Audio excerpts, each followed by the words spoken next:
Here's news cycle back once again. Opposition to Gaza war grows amongst Israeli soldiers as strike ramps up.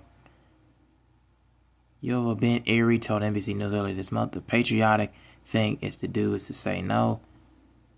I refuse to commit war crimes, as he says.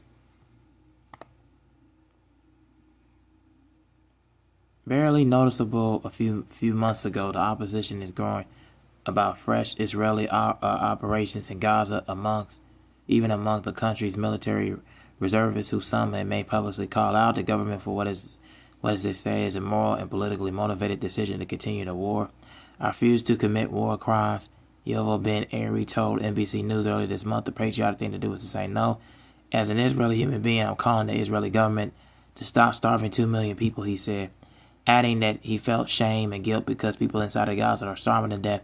As a reservist soldier, Ben Eri served 2 rotations inside Gaza, the first of the north of the enclave and the second in the south, and he was one of the growing number of a former and current Israeli Defense Forces personnel, including high-ranking commanders who have voiced their concerns about the country's conduct in the war. The pushback has only grown after the Netanyahu government announced the major new operation dubbed Gideon's Chariot, which began earlier this month. Over 12,000 current and former service members served in a series of letters since the collapse of the ceasefire in March, calling on Prime Minister Benjamin Netanyahu and his government to end the war, declaring that they will refuse to serve if it continues. According to Restart Israel, an activist group that tracks how many people oppose the government's actions. Speaking of Israel's southern city of Sderot, which sits a few hundred yards from the Gaza border, meaning that the ruins of Gaza are visible and the sound of explosions of an aircraft overhead, the omnipresent Ben Eri said he convinced the IDF to let them re-enlist after Hamas-led terror attack on October 7th, which about 1,200 people were killed and 250 were taken hostage, according to Israeli tallies.